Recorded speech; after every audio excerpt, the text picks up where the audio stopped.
My name is Elena Voss. 14 years. That's how long I gave to Apex Dynamics. 14 years of quiet loyalty, late nights, and building systems no one else truly understood. And it all ended on a Tuesday that started like any other. I still remember the exact moment security asked me to hand over my badge. The hallway felt longer than usual. My heels clicked against the marble floor, the same sound I'd heard thousands of mornings before. But this time it felt final.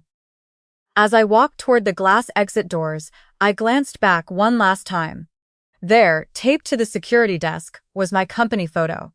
Across my face, someone had written in bold red marker, "Do not let her back in." I didn't cry. I didn't scream. I just stood there for a second, staring at that photo like I was looking at a stranger. Then I kept walking, calm, quiet. The kind of calm that comes when something inside you finally shifts. If you've ever poured your soul into a job only to be treated like you were replaceable, stick with me. This story might hurt a little, but I promise it ends with something better than revenge. I sat in my car in the parking garage for a long time, keys in my lap, engine off. The air conditioning was still blowing cold even though I hadn't started the car yet. My hands weren't shaking. That surprised me. After everything they'd just taken, I expected anger, maybe tears. Instead, there was only this strange, crystal clear clarity. You see, for 14 years, I wasn't just another senior compliance architect. I was the person who held the entire $420 million merger together.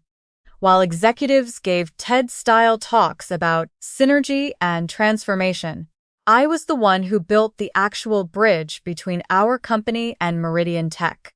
Every security protocol, every regulatory safeguard, every single clause that made the deal legally possible carried my name. Not publicly. Never publicly. But in the system, it was mine. And the craziest part? They never really understood that.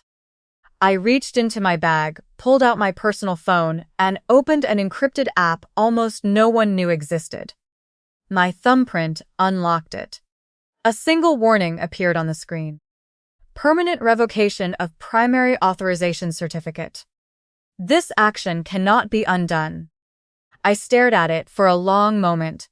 Memories flashed through my mind, not many, just the important ones. The night 3 years ago when I insisted on adding that personal liability clause. The weekend I rewrote the entire chain of custody protocol because I didn't trust anyone else to get it right. The quiet promise I made to myself after my divorce. Never again would I build something irreplaceable without protecting myself. I pressed confirm. No alarms. No dramatic red screens. Just a small green checkmark and the words "Authorization revoked." I leaned back in the driver's seat and closed my eyes. For the first time in years, the weight I'd been carrying, the invisible weight of keeping an entire empire standing, finally lifted off my shoulders. They thought they were firing a mid-level employee. They had just removed the only person authorized to keep their $420 million deal alive. And they had no idea what they'd done. I started the car, pulled out of the garage, and drove away from the glass tower that had been my second home for over a decade. In the rearview mirror, I watched it get smaller and smaller until it disappeared behind the city skyline. That was the day everything changed. Not with shouting or dramatic scenes, but with one quiet, irreversible decision. And the best part? I was completely at peace with it. Looking back now, I realize I had been preparing for that Tuesday long before it ever arrived. Not because I expected betrayal, but because I had learned the hard way that in corporate America, loyalty is rarely rewarded. It's simply expected until it becomes inconvenient. My name is Elena Voss, and for 14 years I was the quiet force behind Apex Dynamics' biggest success story. Officially, I was Senior Compliance Integration Architect. In reality, I was the architect of the entire framework that made our merger with Meridian Tech possible. While the flashy executives flew first class to investor dinners and posed for magazine covers, I was the one working weekends, reviewing thousands of pages of regulatory documents and designing systems so bulletproof that even federal auditors were impressed. It wasn't glamorous. Most days I sat in a corner office with the lights dimmed, 3 monitors glowing, surrounded by color-coded legal binders and cold coffee. I missed birthdays, anniversaries, and countless family dinners. My marriage didn't survive the pressure. There were nights I cried in my car in the parking garage, because I felt more married to my work than to the man waiting at home. But I kept going, because I believed in what I was building. If you've ever sacrificed pieces of your life for a company that later showed you exactly how little you mattered, I see you. Type the word invisible. If that feeling is familiar. I remember one particular night about 3 years ago when everything crystallized. It was 2:17 a.m. I had just finished stress testing the final version of our compliance authentication protocol. My mentor at the time, an old-school lawyer named Margaret, who retired shortly after, looked over my shoulder and said something I've never forgotten. "Alina, you're not just building a bridge. You're becoming the only person who knows how to cross it safely. Make sure you build yourself an exit ramp no one else can see." That night, I added a series of personal safeguards into the system. Not sabotage. Just smart, legal, ironclad contingencies that tied my individual certification directly to the merger's final authorization. Most people would never read that deep into the documents. Ryan Caldwell certainly didn't. Ryan joined the company 18 months ago as our new Chief Operations Officer. He was charming in that polished boardroom way. Sharp suits, perfect sound bites, and an almost supernatural ability to make every failure sound like a learning opportunity. On paper, he was brilliant.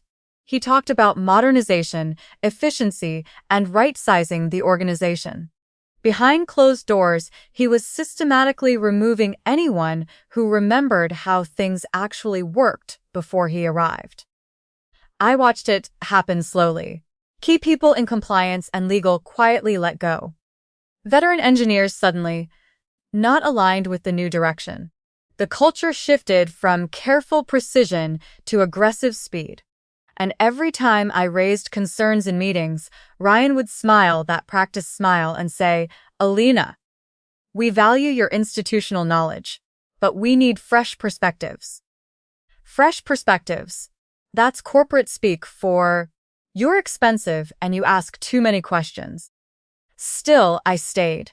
Not because I was naive, but because I had built something massive. The $420 million merger wasn't just another deal. It was supposed to be the defining moment for Apex Dynamics. And every single critical control point flowed through systems I had personally designed and certified. I told myself I was protecting the company, protecting the vision. What I was really doing was protecting myself without realizing it. I built my life around being useful. Indispensable, even. I thought that if I just kept my head down and did exceptional work, I would be safe. But usefulness is different from being wanted. And on that Tuesday, they made it painfully clear which one I was. As I drove away from the building that day, the weight of those 14 years sat heavy in my chest. All the missed holidays. The friendships I let fade. The version of myself I had put on hold. But beneath the sadness, something else was stirring. A calm, resolute clarity I hadn't felt in years. They had removed the one person who truly understood the foundation. And foundations have a way of revealing their importance the moment they're taken away. The first real cracks appeared about 6 months before that Tuesday. At first, they were small things, the kind most people would brush off. But when you've spent 14 years inside the same company, You learn to read the silence between the words. Ryan Caldwell started restructuring almost immediately after he arrived. He brought in his own team, young, ambitious, and fiercely loyal to him. They spoke a different language. Agile transformation, disruptive innovation, metrics over experience. In team meetings, my detailed risk assessments were often cut short with comments like, "Let's not get lost in the weeds, Elena." I noticed how the tone in the office changed. The quiet respect I used to receive slowly turned into polite tolerance. Project managers who once came to me for guidance now went to Ryan's new hires. Even my assistant of 7 years started getting nervous when I asked for certain compliance reports. The air felt different. Thinner somehow. Like the building itself knew something was coming. One afternoon, I stayed late to review the latest version of the merger integration documents. That's when I found the first serious red flag. Ryan had pushed through several changes that weakened some of the oversight controls I had designed. Nothing illegal on the surface, but enough to create dangerous gaps if the deal ever faced serious regulatory scrutiny. When I brought it up in our next leadership sync, Ryan leaned back in his chair, smiled, and said, "Elena, we appreciate your thoroughness, but at some point, we have to trust the process and move faster. The board wants momentum. Trust the process." That phrase stuck with me, because I had learned years ago that in business, trust is often code for, "We don't want to deal with the details." If you've ever watched someone slowly dismantle the very systems that made a company successful just to prove they're smarter, you know how frustrating it feels. I started documenting everything. Not because I planned to use it against them, but because I refused to be blamed when things inevitably went wrong. There were quiet evenings at home where I would sit with a glass of wine and just think. I had given this company the best years of my professional life.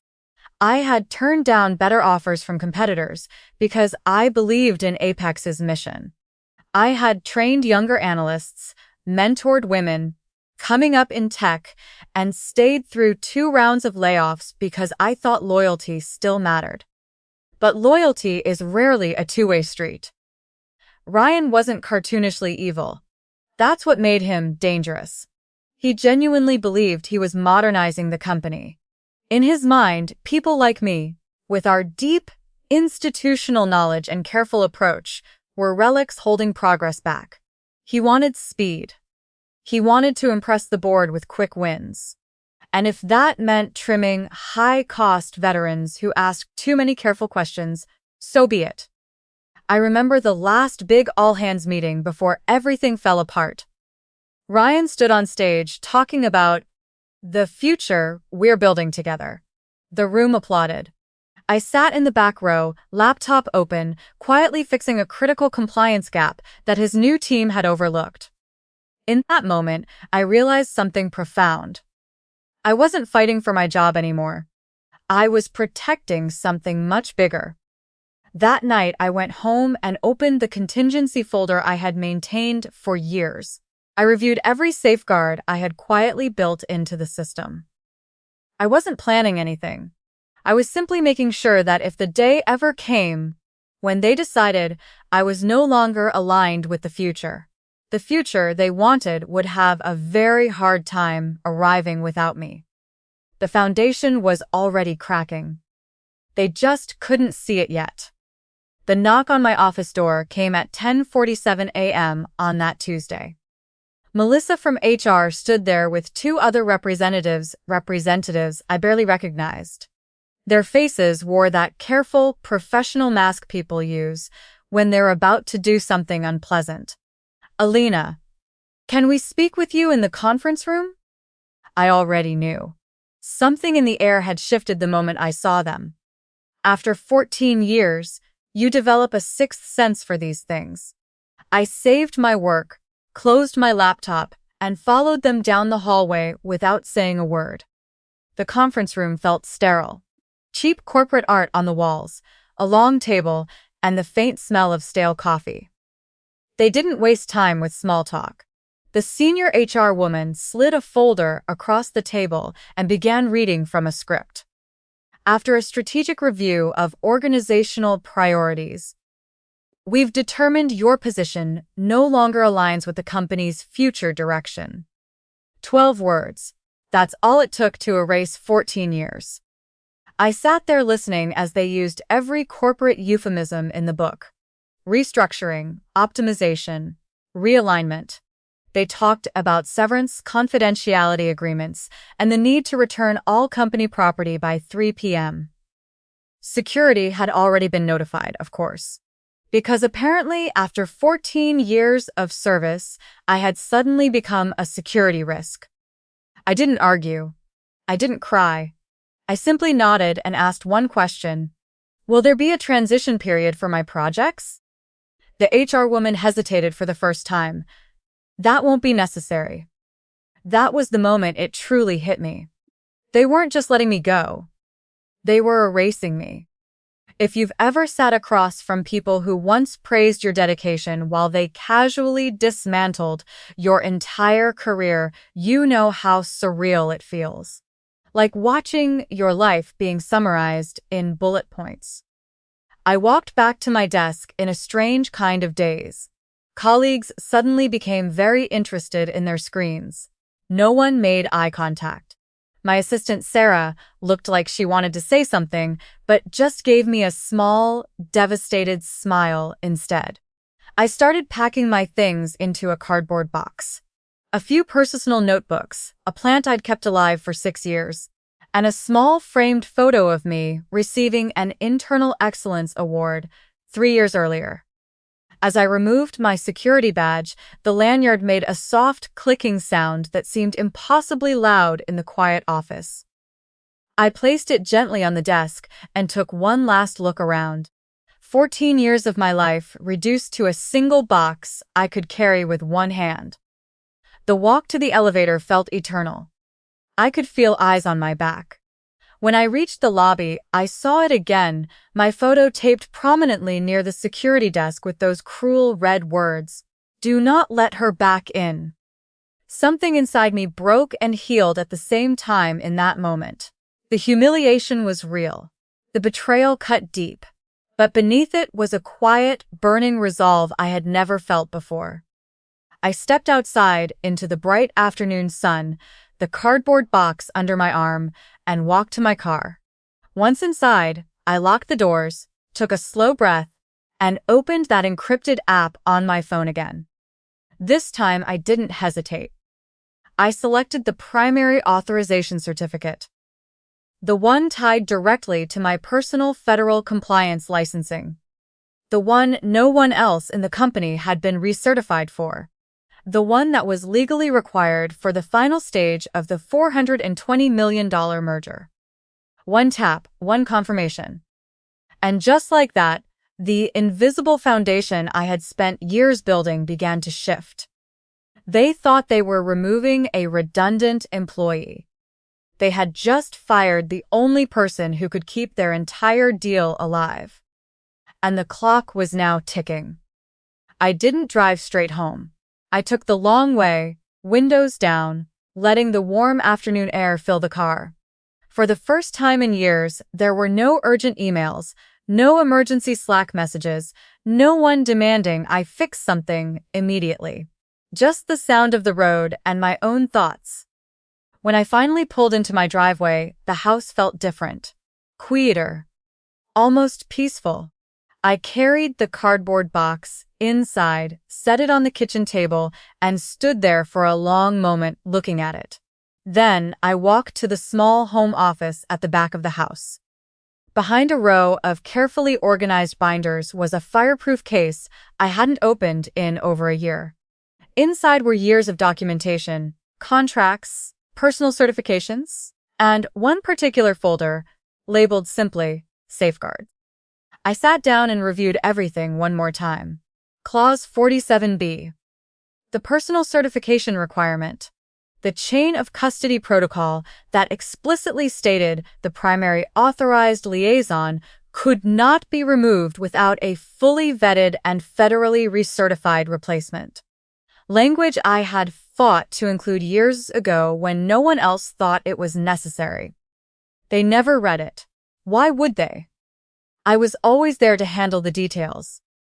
If you've ever quietly prepared for a future you hoped would never come, you understand the strange mix of sadness and strength I felt in that moment. I opened my laptop and began the process. Not with anger, but with calm precision. Every step was documented. Every action was legal. I wasn't sabotaging anything. I was simply allowing the system to function exactly as it had been designed. Without my active certification, the final verification sequence for the Meridian merger could not complete. It was automatic. Built-in, irreversible, without months of new regulatory approvals. After I finished, I closed the laptop and leaned back in my chair. No fireworks. No dramatic music. Just a quiet click that felt like the turning of a page in my life. The weight I had carried for so long, the constant responsibility of keeping everything together, finally lifted. And in its place was something I hadn't felt in years. Freedom. That evening, I made myself a simple dinner, poured a glass of wine, and sat on the back porch, watching the sunset. My phone started buzzing around 6:30 p.m. First unknown numbers. Then emails from addresses I recognized. I let them all go to voicemail. One message from my former assistant Sarah simply read, "Elena, what is Clause 47B?" I smiled for the first time that day. They had found it. The first domino had fallen. I didn't reply. Not yet. Instead, I thought about all the times I had stayed late, all the vacations I canceled, all the parts of myself I had put on hold, believing it would matter. And I realized something important. I hadn't been protecting the company all those years. I had been protecting myself. By building those safeguards, by insisting on proper documentation, by refusing to cut corners. Even when it made me unpopular, I had created the exit ramp Margaret once told me to build. Now it was time to use it. I slept deeply that night for the first time in months. No anxiety dreams about missed deadlines, no middle-of-the-night panic about regulatory changes, just peaceful, uninterrupted rest. The empire I had helped build was already starting to feel the absence of its foundation. And I was finally truly free to begin again. The first call came at 7:12 the next morning. I let it ring, then another, and another. By 8:30 a.m., my inbox was flooded with urgent messages marked high priority. The subject lines told the story. Compliance verification issue. Merger authorization delay. Immediate assistance required. I made myself a cup of coffee and sat at the kitchen table, watching the steam rise. For the first time in 14 years, none of it was my emergency to solve. Around 9:45, my phone rang with a number I recognized. Marcus from Meridian Tech's legal team. I answered on the third ring. Elena, he said, voice tight with stress, please tell me this is some kind of technical glitch. I took a slow sip of coffee. It's not a glitch, Marcus. I am no longer employed by Apex Dynamics. There was a long silence on the other end. I could almost hear him flipping through documents, desperately looking for a workaround that didn't exist.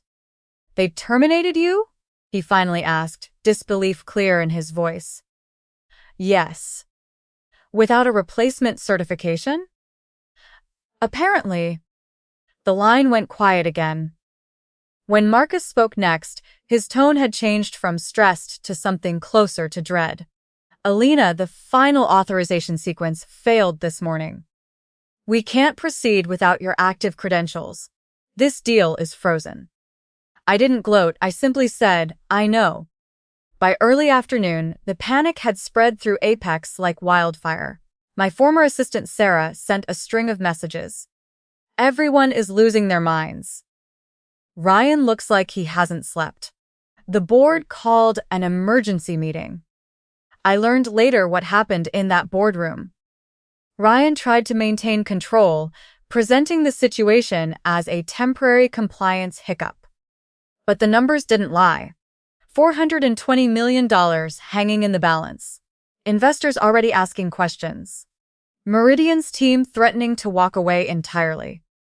Richard Langford, one of the most senior board members, reportedly slammed his hand on the table and asked the question no one wanted to answer. Who the hell approved terminating the only person who actually understood this deal? All eyes turned to Ryan. He had pushed hard for my removal. He had signed off on the restructuring. He had been so confident that fresh talent could seamlessly take over. Now that confidence was cracking in real time. The following morning, Meridian officially paused all merger activity. The announcement was brief and professional, but inside both companies, it was chaos. Emergency meetings ran back to back. Legal teams scrambled. Fingers were pointed in every direction.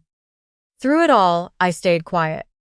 I reviewed the offers already coming in through my attorney, double my previous salary, vice president title, even a vague promise of equity. They weren't just asking me to come back. They were begging. But something had fundamentally changed in me. I no longer wanted to be the person quietly holding everything together while others took the credit and made reckless decisions. I didn't want to go back to being useful but never truly valued. So when my attorney asked what I wanted him to tell them, I gave him a simple response. Tell them Elena Voss is no longer looking for employment. But Hayes Strategic Compliance Consulting is open for business, at market rates. The email went out that afternoon. Within hours, the power dynamic had completely flipped. They needed me more than I needed them. And for the first time in my career, I finally understood the difference. 3 weeks later, the $420 million merger was officially dead. The announcement made the business news cycles, but the real story, the one about the quiet architect who was fired and took the entire deal with her, spread like wildfire through professional networks. Former colleagues reached out. Headhunters flooded my inbox. Even some board members found ways to send indirect messages. Ryan Caldwell resigned 2 days after the deal collapsed. Officially, it was to pursue new opportunities. Unofficially, everyone knew the board needed someone to take the fall. The man who had pushed so hard for efficiency and fresh perspectives had cost the company hundreds of millions of dollars in lost potential and reputation damage. I didn't celebrate his departure. I simply noted it with the same calm that had carried me through everything else. Instead of returning to Apex, I officially launched Hayes Strategic Compliance Consulting. Within 2 months, I had more work than I could handle. Companies that had watched the drama unfold from the sidelines now wanted the woman who understood the systems most people ignored. My rates were premium. My availability was selective. And for the first time in my career, I was in complete control of my time and boundaries. One quiet afternoon, a package arrived at my new office with no return address. Inside was a simple wooden plaque with a short note. Some foundations are only appreciated after they're gone. Thank you for everything you built, Marcus. I placed it on the shelf behind my desk, not as a trophy, but as a reminder. If you've ever been made to feel small by people who never understood your true value, I want you to hear this. Your worth was never dependent on their recognition. The skills, the knowledge, the quiet integrity you bring to the table. Those things don't disappear when someone decides you're no longer convenient. I learned that the hard way. But I also learned that sometimes the most powerful thing you can do is stop trying to prove your value to people who refuse to see it. Today, I work with companies that respect what I bring. I take real vacations. I sleep through the night. I've started gardening again. Something I gave up years ago because there was always another deadline. I've rebuilt pieces of my life I didn't even realize were broken. The woman who once believed she had to be indispensable to matter has discovered something far more valuable. She matters exactly as she is, even when she chooses not to carry everyone else's weight anymore. So, if you're watching this and you're in a situation where you're being undervalued, overlooked, or quietly pushed out, trust me when I say this. Sometimes walking away isn't the end. It's the beginning of something much better. Type the word boundaries in the comments if this story reminded you of your own worth. And remember, the quiet ones? We're often the ones holding everything together until we decide it's time to let go. And when we do, the world usually feels the difference.